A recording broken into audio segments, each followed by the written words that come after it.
Говорят, когда в доме наступает полная тишина, за полшага до ночи и сны еще боятся приходить, появляется она. Она не дарит сны, а их бережет. Как всегда, представляем мы. Я, домовичок Аленчик и мои подружки. Илонка и Эмилия Эйф, нейросети. Коллекция архетипы души, хранительница снов.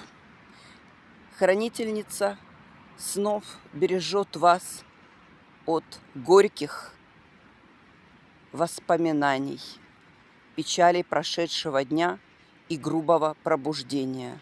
В ее глазах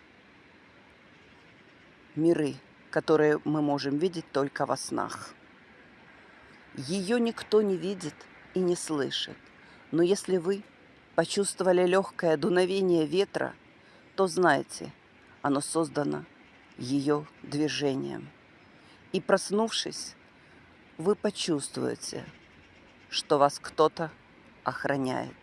Иногда она оставляет след в виде видения, цвета, слова, которое, проснувшись, вы не можете вспомнить, но ощущаете безумное тепло.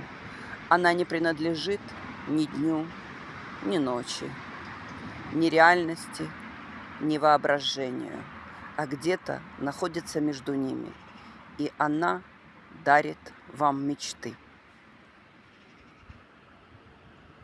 А продолжение слушайте вечером.